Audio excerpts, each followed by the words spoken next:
Good morning, afternoon. I always do that. Happy noon, I guess. Hello, welcome. I think we're just waiting on those who are hopping in slowly. So, good morning, everyone. Thank you for joining us. My name is Panayota Papadopoulos, she, her pronouns. I'm one of the training and education advocates at Turning Point of Lehigh Valley. We have two other incredible advocates with us today, both from Turning Point as well. So we're going to take a minute as you are getting situated. Everyone is hopping in.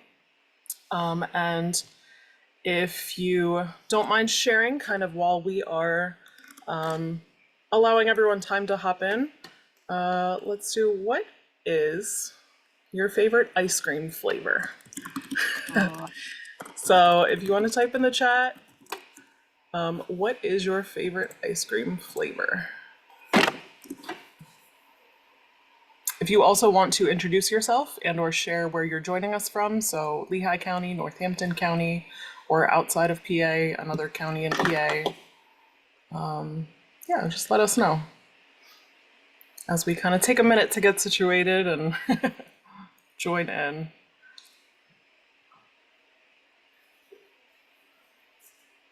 Nice, welcome.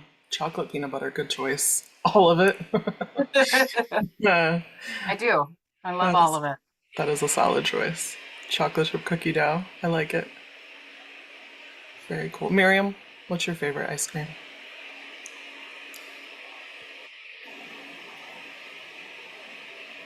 There's such thing as a cheesecake ice cream. I don't Oh, know, but that would be Oh my yeah. favorite. okay, okay.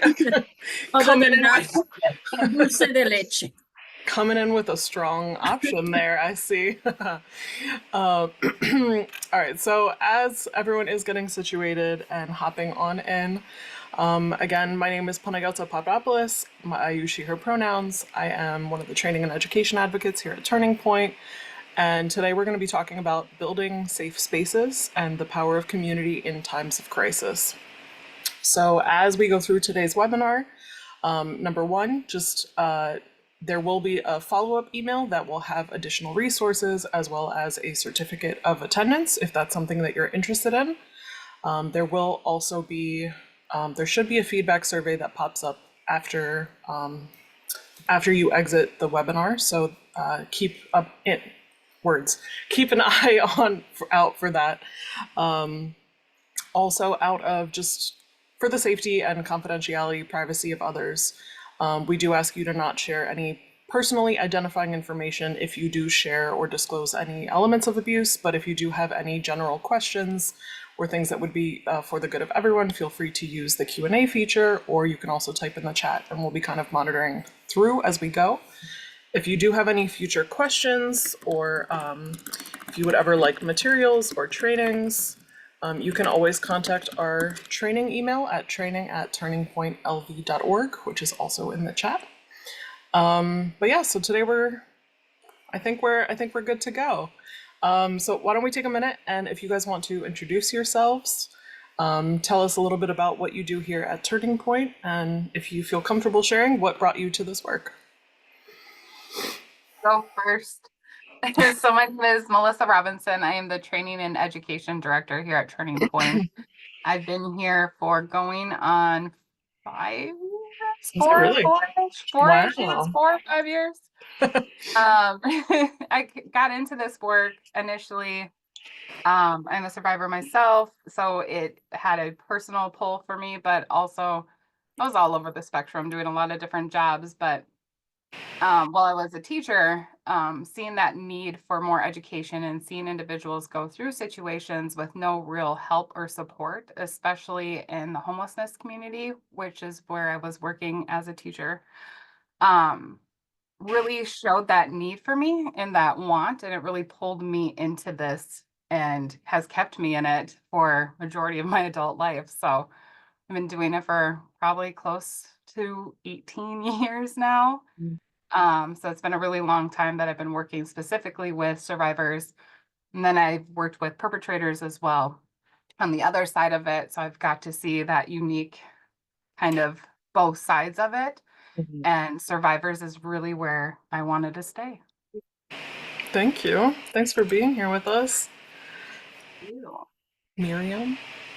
My name is Miriam Rivera. I'm the Community Advocacy Director for Turning Point, and I actually oversee the community advocates slash counselors that provide services, supportive services to the community that facilitate the support groups. Um, One of the things that brought me here was my own experience and watching my mother be abused. And then my own experience as an adult, not only as a child, and having the opportunity to be able to shed a little bit of light into somebody else's situation really brought my attention. Um, so I started working here 30 years ago. I'm working right now in my 31st year at Turning Point. I've been working with victims of violent crimes, sexual assault, domestic violence, human trafficking for over 32 years. So that's what brought me here. So between you both, we have like what, almost 60 years of experience. That's wild. But no, thank you both for being here. I look up to both of you as having only been at Turning Point for about 2.5 years, and you both always provide me with different guidance and support, and we have wonderful people on for today. So that's what I'm trying to say. But Miriam, you mentioned that you are the community advocacy director, and I think with today's topic, right, of the power of community, do you want to share a little bit, specifically about what that looks like? What does it mean to advocate in the community or build that community for your team? You know, community advocacy for survivors of abuse and being able to connect, to build that bridge between the survivor and their services, and also bringing an understanding to the community as to what are the dynamics of abuse and what are some of the obstacles. This is one of the most important things that we can do in building the community resource, that building that support, building the collaboration between the community agencies. We cannot do this alone. We need the community to do it with us. So definitely that it's also part of the collaboration that is so important for the community to unite and for survivors to see the support of the community. It's healing. It is really important for survivors to know that their community is in on this with them. So building those collaborations, bringing in connections and being able to do the advocacy, um, and being the voice for survivors within the community until they find their own. Because sometimes survivors are so isolated and so conditioned to not think that they can do anything, that a lot of the times they have difficulty connecting to their own community. So this is part of what we do. We open those doors to be able to connect survivors to the community that they live in, and building an understanding and a bridge between the survivors and our community. It's something that I can really tell you lots of things about. However, I'm just giving you kind of like, because I know that we have limited time, I'm giving you the importance of it, which is building that collaboration, building the community. We need to be able to build hope for the survivor, and we can only do it if the community comes together. Yeah. And I know that, you mentioned that it really is kind of like we're building a bridge, that a lot of times survivors really struggle to even connect within their own communities post, either during or post abuse, just because of that isolation factor. And part of our team, our training and education team, is really going into the community and kind of providing that outreach and awareness. So Melissa, do you want to talk a little bit about what that looks like in kind of connecting the community with survivors? think that education is a big component of it. A lot of times that's the very start and the beginning of somebody's journey is recognizing what they're going through is actually abuse.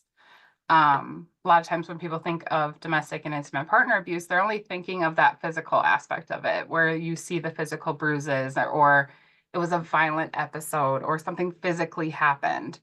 But they tend to forget like financial abuse is a real thing and it's very common in relationships, emotional abuse, psychological abuse, spiritual abuse. There's so many different forms and it can look so different for each person. It's a very unique thing and very unique to that individual. So that conversation helps get that started. And sometimes that's a point where somebody recognizes, like, maybe what I'm going through isn't normal, or it's a red flag, or it's abuse that I'm experiencing. And that can be the start of someone's journey. It also, like you said, does create that bridge for community and open up those conversations and safe places for those conversations to happen and to bring community together. And sometimes it's in a culturally specific way. Sometimes it is multi-diverse. But I think any space that you can create where culture is respected, acknowledged, and it gives individuals those safe places is a beautiful thing in the community and starts that journey for individuals. Yeah. No, absolutely. I think also too, so when we talk about community and the power of community, you're right. Like, I think that in order for people to, especially for survivors, to feel supported in their community, there has to be that respect of diverse beliefs, diverse values, etc. And really that supporting that a survivor might make choices that we don't necessarily agree with, right? But at the same time, it's still their life. We still have to support their choices. But in the context of community, I think it's important to mention that we as a community can help with the healing of a survivor, but sometimes we can also hinder or harm survivors' healing or their attempts at, healing and getting into a better situation. So, do either of you want to talk a little bit about that? Like, what are some ways that maybe we as a community are not behaving in ways that are helping survivors? Um, I can tell you that empathy is a prerequisite to understanding. And having empathy is such and compassion and being able to have that kindness that allows people to understand that even when we don't understand, that we accept the experience of that person, that we believe that person's experience because they're the ones that are living through it. They know what they have gone through. Sometimes we tend to ask questions that are re-victimizing. Why do you stay? You know, why do you put up with it? Without realizing that there are so many obstacles for a person living a relationship. That there needs to be an understanding of that we may not have all the pieces. Abusive people are two people. Sometimes they can portray themselves as pillars in the community, and that is deception in the abusive person's part, and that is the person that they see in public. So a lot of the times we don't believe that this person is capable because that's not who we see in our community. And we don't ever hear from the person that is being victimized because of that isolation that the abusive person keeps in place in order for them not to have the opportunity to tell anyone or to connect with their community. So sometimes we think we know, and in our opinions, we are speaking in our own ignorance because we don't have all the information. So allowing for the survivor to tell their stories and believe in that, in the story that they're telling you, and believing in what they're going through. And then they don't need for us to find solutions for them. We need to be able to ask What do they need? Mhm.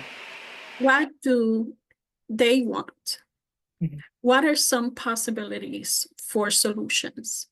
Instead of jumping to resolve the problem, because our solution may not be helpful. Our solution sometimes is to remove the person from where they are, or get them out of that relationship, or provide them with information that they're not ready. They're not ready to receive. So our solutions are not always helpful. It's just mindful of keeping our focus on the person that we're supporting. I would add even the lack of almost safe places that, or the lack of places that feel safe, I should say. They may be safe places, but they don't feel safe for survivors. So if they're going into providers and that question of, do you feel safe at home isn't being asked, and they're not having that connection with the providers that they're working with or other community organizations that they're working with, like kind of Miriam said, that asking, that empathy piece really needs to be there, and that connection for an individual to feel safe. It may not happen the first time, but it could happen 10 times later after you say, hey, are you okay? Can I do anything for you? Here's some education. Just really showing that you care can go so far for somebody, because that trust has already been broken with people that they love and that they trust. And so for an outside source to come in and ask those same questions, I'm sure there's a lot of fear attached to that. And so it does take a lot of time to build that trust, but it could happen over time, and that you might be the person they choose to speak with. You bring up a really good point where, you're right. If the people that we love and trust and are in a relationship with, or, part of a family with, and they're showing us a Jekyll and Hyde, mentality where we don't know what to trust, when to trust it, because the narrative, the goals are always changing. How do we know that we can even trust the people that are deemed safe? And even in some of the language that we choose sometimes, not intending to be right, there might be positive intentions of, hey, like, why don't you just leave? Why don't you try this? Why don't you do that?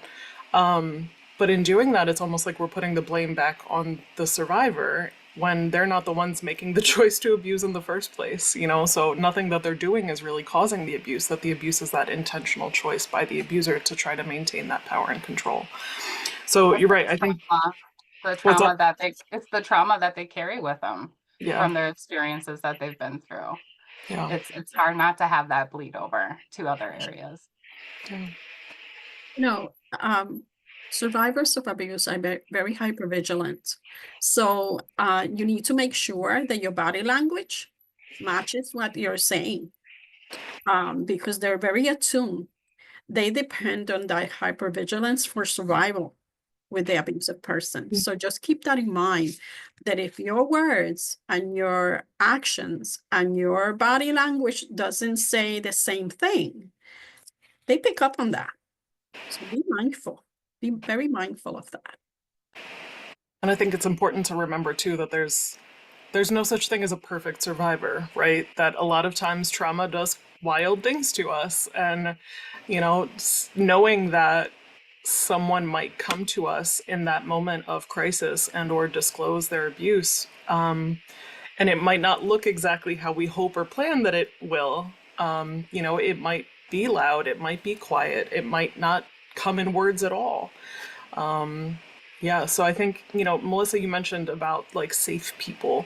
And I know safety planning is a big thing that we do here. So, you know, in our discussions of supporting survivors, both for us as advocates, but also for those in the community, with whether in medical professions, in schools, whatnot, what does it mean to be safe? What do you think are the important things to think about when we're talking about being a safe space for survivors? Um, so I tend not to like the word safe, but Okay. safer, Okay. only because we cannot assure that a survivor is going to be safe. We cannot guarantee that. Certainly, when we do safety planning, we can make it safer And in a safe environment for a survivor, it's privacy. If you're going to talk to someone, if you see that there is someone that needs, your support, please do it in private. Move them into a private space where they can have that conversation with you, and let them know that you're closing the door for privacy, that that you're not going to tell anyone else what they're discussing with you, unless, of course, if you're a mandated reporter or anything like that comes up. But just being mindful that you don't promise anything, and at the same time that you keep that conversation, that you do a lot of listening, that you listen to what they're telling you, and that you reflect back in what you heard, so that they know that you heard what they're telling you. Uh, Mhm. Keeping that safe conversation means not pushing, but allowing the survivor to tell you what they feel comfortable telling you. Mhm. Um, just know that, again, we were talking about hypervigilance and safety and trauma.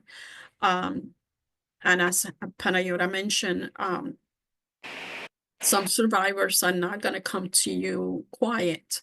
Some are very angry as to what has happened to them. And even the burst of anger, please don't take that personal. That has nothing to do with you. It has to do with how they're dealing with their situation. And sometimes that anger is only but a defense mechanism. So you might think that survivors are not safe themselves, but just know that sometimes once that you get past that, once that you are able to get past that initial anger, that initial toughness, you'll see that there's fear behind that. I think recognizing that safety is going to look different for every single person. It's going to be very individualized, because what makes me feel safe is not going to be what makes Miriam feel safe, or Paniota feel safe, or anybody else in this webinar today. That is going to be very individualized on what makes them feel safe. And so there's no right or wrong answer to me. It's like Miriam said, we can't guarantee somebody's safety, but we can have those conversations of different ways to help keep themselves safe, and those reminders, and try to create a safer experience through some of those things that they're being challenged with at that time. You know, And safety planning is always changing too. There's not just one safety plan. It's a big thing to also mention. Yeah. So what my safety plan is today is going to look completely different than what maybe even tomorrow brings, because every day is different, every situation is different. So just be mindful of that as well, that safety plannings are constantly updated on our end. And if you are working or talking with somebody, just know that what they said would be safe one day could change. And so even as a friend or a family member is just saying, hey, how can I help you make things a little bit easier or safer? Or, is it different? Is this still kind of the plan? Do a check-in. That those are things that you build in, because like I said, it's forever evolving and changing. and just to add to the safety piece, and creating a safer environment, um, it's the non-judgmental attitudes. Not having that judgmental attitude. That can go a long way to create that safe space, that safe environment for the survivor, because they already come with guilt and shame because of what has happened to them. They already have that. A non-judgmental attitude can go a long way in creating that safety.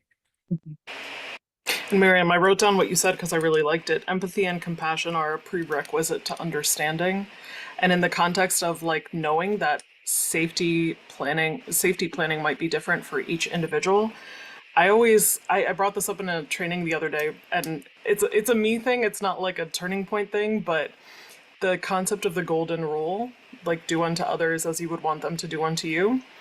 I hate that. And the more I thought about it, because the golden rule kind of implies that like what I want is what everyone wants.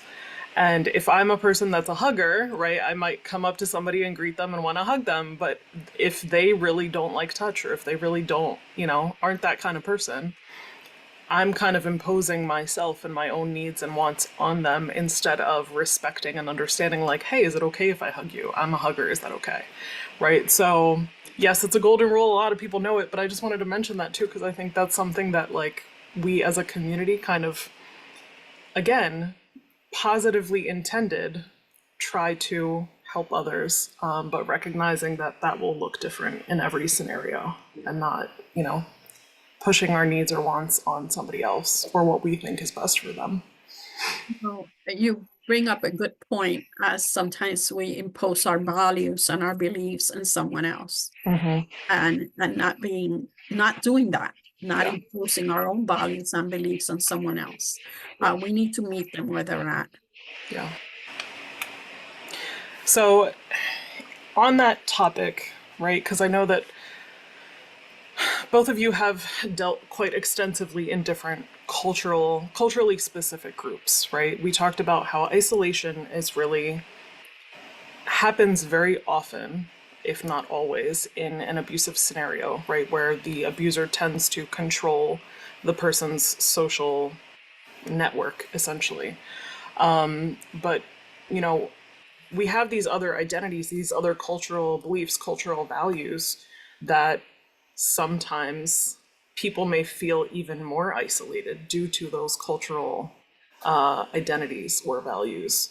So, how can we make sure that we are, really supporting all different levels, all different, do you have any specific examples or anything from the communities that you may have worked with of ways that either people felt more isolated by their community and cultural norms or maybe more connected by those? Sorry, that was a long that was a long question. Okay, but in answering the questions, how to approach person from different cultures, and I think that practicing cultural humility Mm-hmm. and allowing for people to teach you what's important to them, for Yeah. people to tell you what their value, what what is really important to them, and how to address, or how do they relate to others, how they want to be treated. Just opening up that door to be taught, and not assuming that we know, because we don't know. Um, just practicing that cultural humility and asking questions. If you don't know, ask. People are willing to talk to you about themselves and are willing to tell you. It's just you need to show the interest. I have learned so much from the Muslim community, from, my and when we say Latino, Hispanic, goodness gracious, we have cultures within cultures within cultures.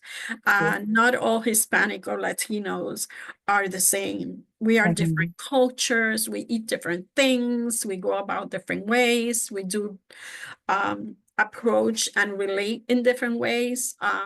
So being mindful of that, being mindful that Hispanic or Latino community, not everybody's the same. Not Mm-hmm. everybody um, have the same values, the same beliefs, or even speak the same Spanish. Mm-hmm. Yeah. Just know that I have many friends from different Latino communities, and we have to explain to each other what she said, what he said, because I don't understand the word. We're speaking Spanish, but not the same Spanish. We do So that in just English too, so mindful of that. yeah. Being I mean, mindful of those things. I know that within I know that within the Puerto Rican culture, a lot of the times, and we go to our elders in our community for advice, in our elders between the family for advice. They are the counselors. The compadres are the ones that help us with our any issues with the marriage or relationship. Just know that there's a counselor within the community and the family itself. And sometimes we forget that it's very difficult for Latinos to go to counseling or to go to a therapist or a psychiatrist or mental health. Being mindful of that's something that, you know, um, it's important in this community, but it's not within the Latino community. Going to the compadres, going to the elders in the community, going to the spiritual leaders in the community for advice on domestic abuse or the marriage or the relationship. That's where people go first. The other thing is that food can bring people together. Absolutely. And I can tell you that when we started the Latina Women's Group, we do run a support group, Charla y Café. And with Charla y Café, we had to offer food because if not, they wouldn't come. So Which they in had English translates coffee, to chat Charla and y coffee. Café, chat and coffee. Okay, just wanted to translate for those who need it. So know that it was the cake and the food and and the coffee that brought people together. Mhm. So sometimes we gotta keep those values and beliefs in mind in order to connect people together. Food is for sure a cross-cultural bridge. Absolutely. I think even knowing like food too, like I know I did the same thing with the groups that I used to run. Mhm. Um, there was always a meal that was there because it brought everybody together, or an activity, so that the pressure didn't, you didn't feel pressured to talk or like expose yourself or any of that. You didn't feel judged. Like there was an activity always going on and we were eating. It just made it more like a family, and we became a family at the end. But then also keeping an open mind that sometimes somebody may just need to come to eat because you don't know what their situation is at home, and still keeping that, like I said, you can't judge people, right? You don't want to force people to open up or talk or anything else. And their basic needs are really important. We want to make sure that those basic needs are being met so they can have that opportunity to start to look at different areas of their life and what's happening. But no, you're right. Um I was just thinking of there's a story of a traveling nun essentially, which sounds kind of funny, but and she was asked, like, you go to all these places and you don't speak the language, so how do you even connect with, how do you talk to all of the people that you go and meet with? And she was like, well, I have a smile, I have touch, I have love, I have food, like I have these abilities to still show that caring and that love even without knowing the language. And you know whether or not, right, regardless of what community you're entering, I think that there are some community building aspects that are universal, still keeping in mind obviously that everyone's values and expectations and comfort level is very different. But I think that there are certain things that are those universal bridges and connections that we make. I can also like speak on, so when I first got into this work many years ago, 18 years ago, I think recognizing my own privilege was a big component of it Mhm. because of the color of my skin and who I am as a cisgender female. I come with these privileges that are not necessarily built into everybody's experience. And so like after I really understood and recognized that, I think it helped me connect better with individuals and have that empathy piece of it, and really try to dive deep into advocacy, right? I'm there to advocate and be a part of other people's culture and cultural experiences. And I don't know anything. They are the experts in their own cultures, and recognizing that they don't have those privileges that were built in for me just by being born as who I am. And that some people don't have that, I think was a huge component to continuing to be successful at this work and connecting with people. Do you feel comfortable sharing, What? like the do you feel comfortable sharing like that position that you were in and that you were So I coming from a worked, different perspective? yes.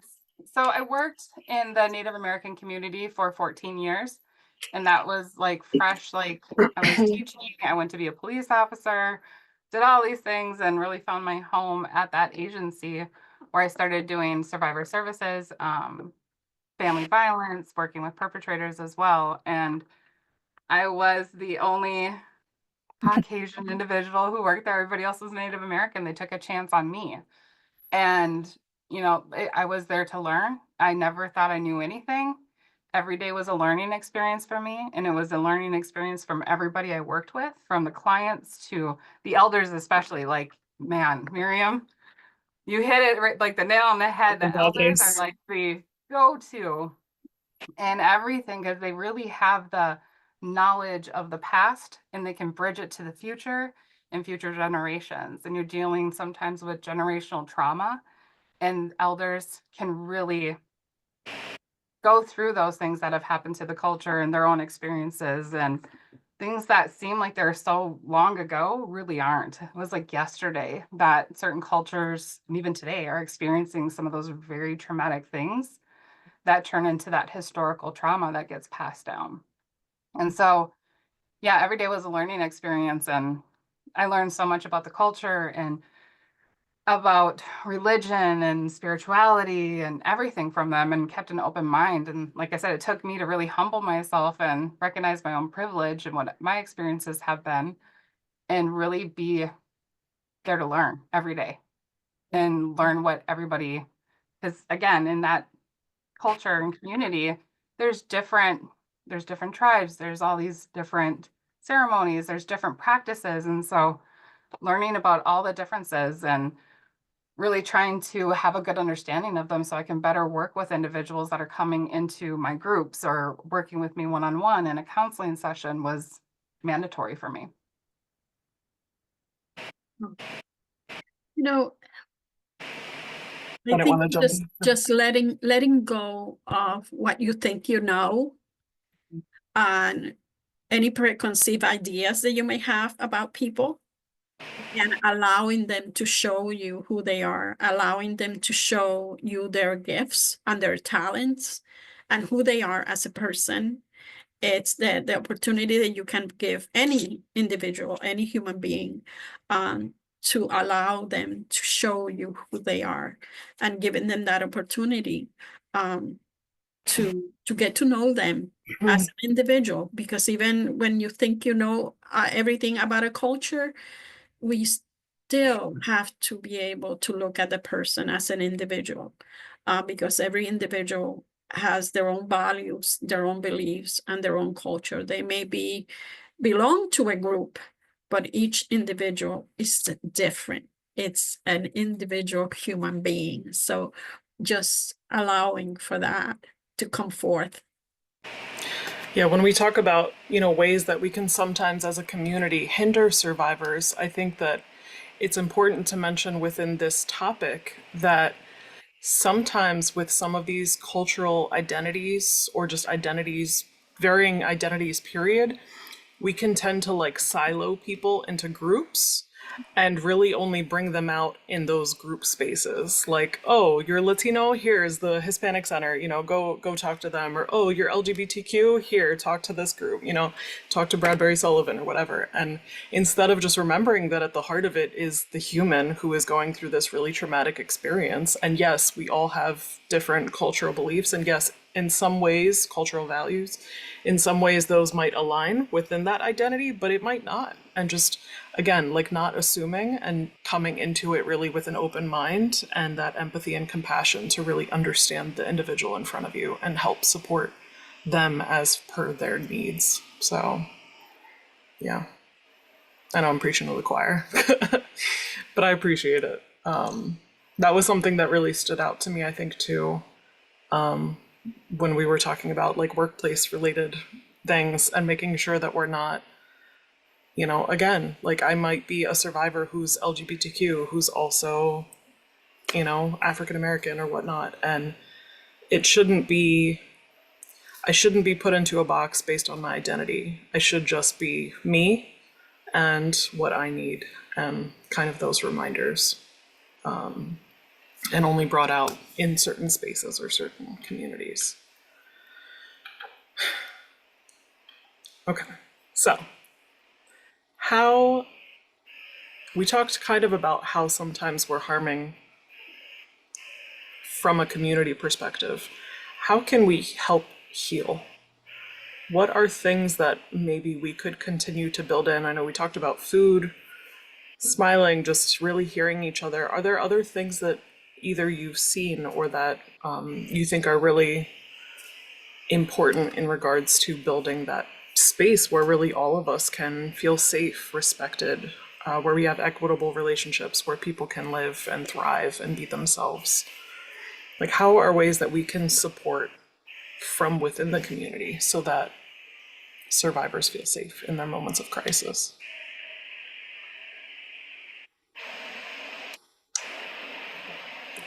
I That's love a hitting loaded you. question for me because it's so Yeah. many things. Like just being here today can go with helping the community, right? You're taking the time to learn more about survivors and how to help and about building that community aspect of everything. So I think educating yourself is a big component of it. It's like I said, just being here today is a part of that healing process and that will start to learning more and a better understanding. Mhm. No, I think that sometimes the community doesn't know its own power Mm, and the power that they have to keep a person trapped mhm, in isolation in a relationship that is abusive, or they actually have the power to also free them from that. Um, Community can help to break the isolation that the survivor goes through by seeing them, by actually asking the question, by approaching, by, and when I'm talking about seeing them, really seeing them, don't look away when you see the black eye. Don't look away when you see the tears. Don't look away when you see the sadness in their face. Actually see them. Ask. Ask the question, are you okay? mhm. That may start a conversation that you didn't expect, but just really seeing people. In doing that, when we start breaking that isolation, we actually begin to dismantle the conditioning that the abusive person has created. Know that power and control is about conditioning a person through verbal, sexual, violence, physical abuse, psychological abuse, sleep deprivation, and total control to condition that person to act a certain way that pleases the abusive individual. So please understand the power that you have as a community. You have the power to dismantle this conditioning. You have the power to create that hope that that survivor needs to see, just so by doing, by asking the question, by truly seeing your community members, by truly connecting to survivors that you may encounter all day, every day, without knowing, because you are failing to look, to really see. And I think That kind people of get, goes, oh, go oh, ahead. I was gonna say that kind of goes along with the question that's in the Yeah, question. go for it. Hmm. So the Thank you for question was, bringing this. and Miriam, you'd be kind of a good person to answer this because of how you just answered the last question. And I'm not, oh, that Oops, sorry. disappeared on.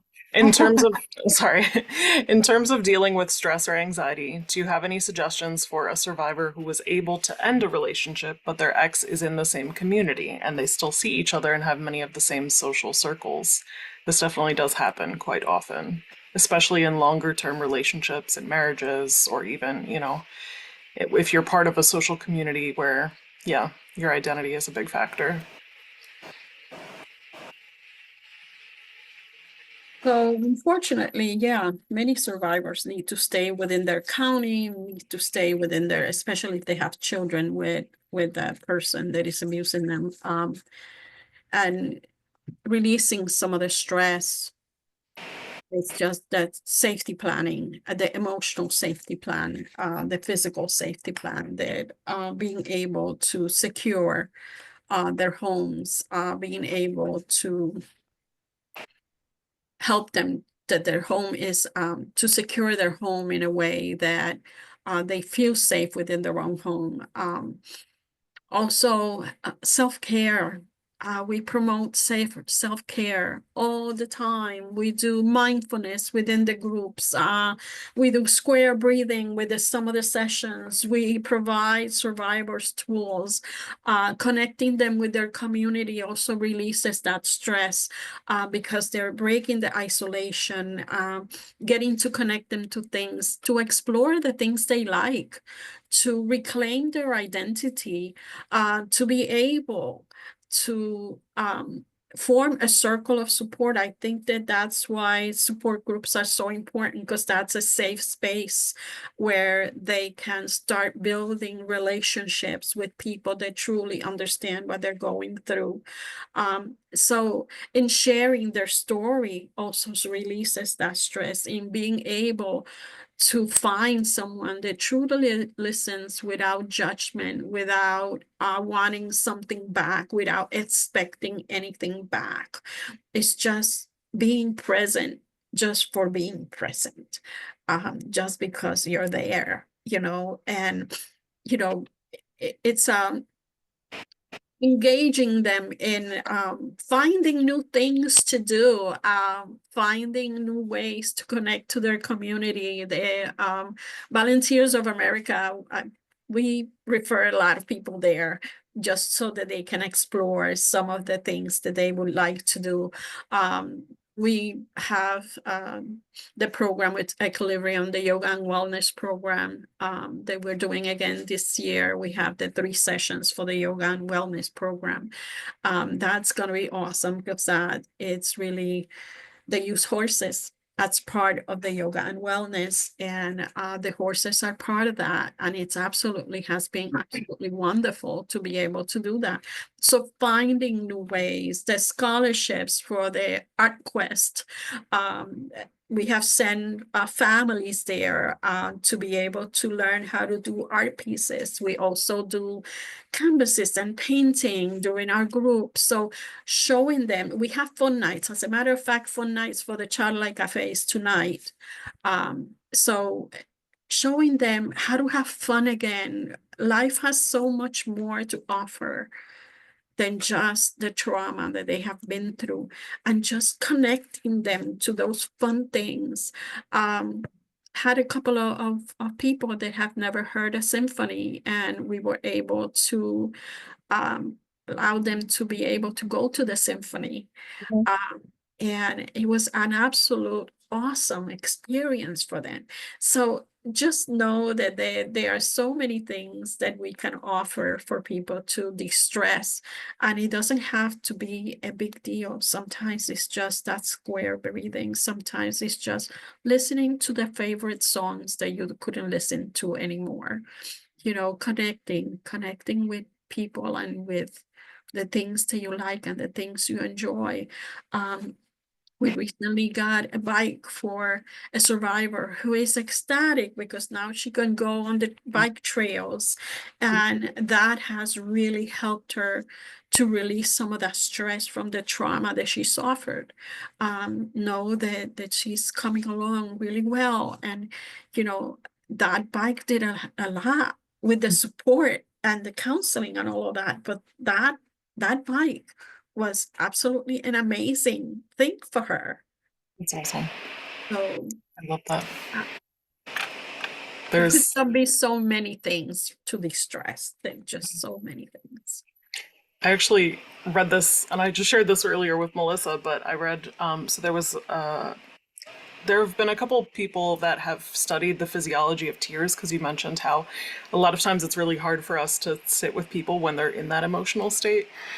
And the author of the book Cry Baby, Why Our Tears Matter said emotional tears have a higher protein concentration than irritant tears, which makes them fall down your cheeks more slowly.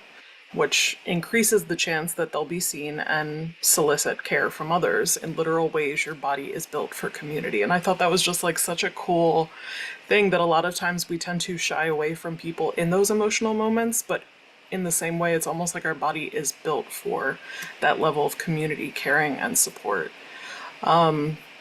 There was a question in the chat asking, can you walk us through the process once an intake is started with Turning Point? We often refer patients to you and they ask us what to expect.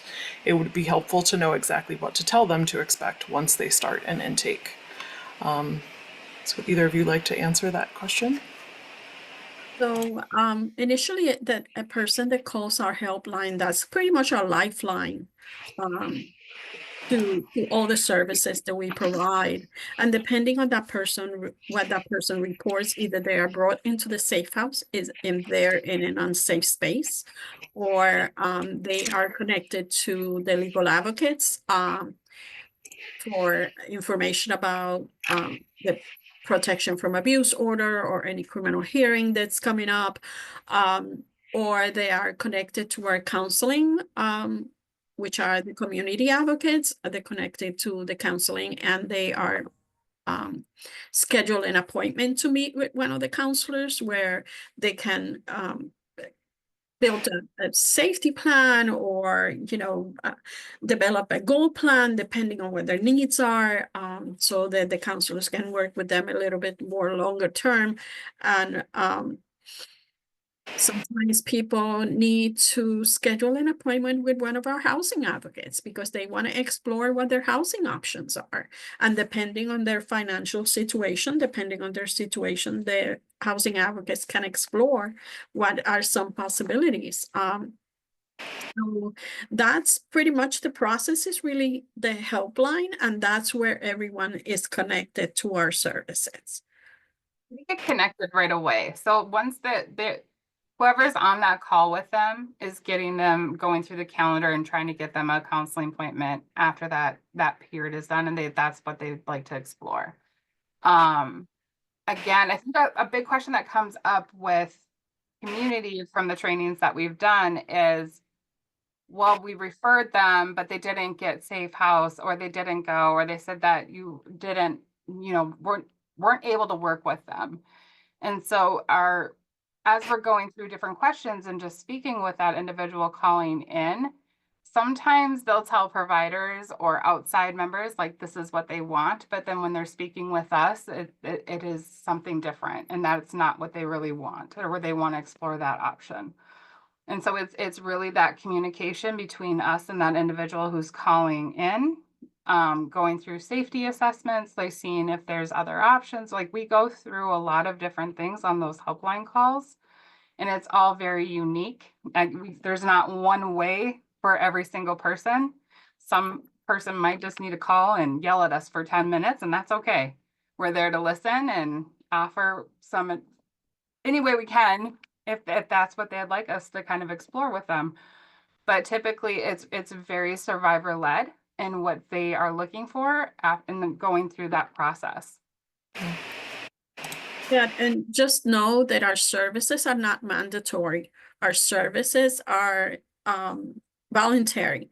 So sometimes agencies can encourage a person to participate in our program, but if what we offer they don't want to do, they may be not ready at that moment to do that. So know that, keep that in mind, that sometimes people are not ready.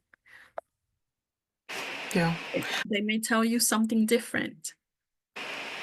I think another thing that comes up too sometimes with, providers that might initiate that call, I think it's good to remember that we do always ask, in order to provide specific advice, that we're speaking directly to the survivor.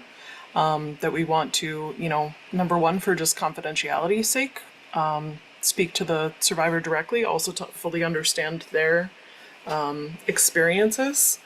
But yeah, I don't know if there's anything else to add in regards to that, but that's another thing that often comes up.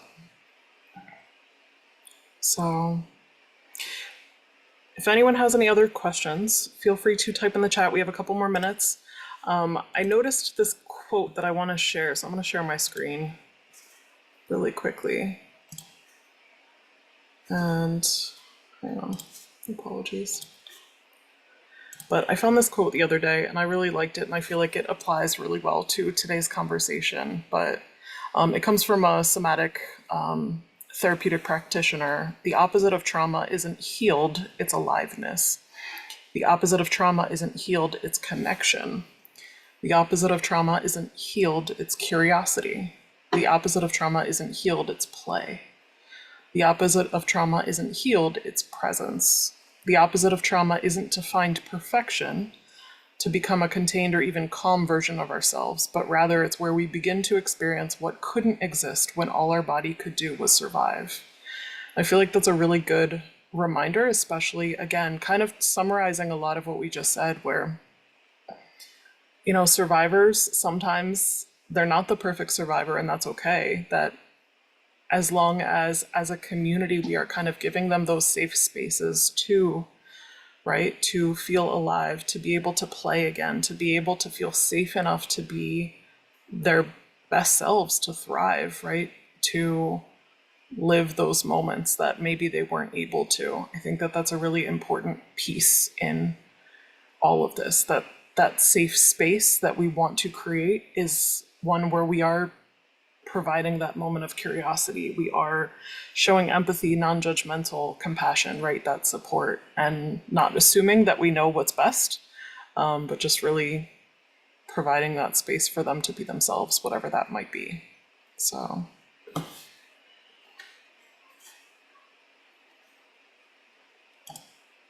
awesome. Well, thank you guys. I don't know if there's anything else. Are you muted?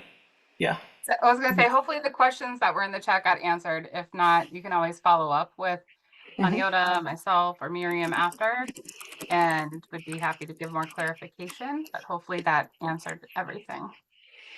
If you do have a minute before you leave today, I just put the Zoom feedback survey in the chat. There's a link, as well as when you exit the webinar, a feedback survey should pop up if I didn't hit everything correctly, so I apologize if I didn't.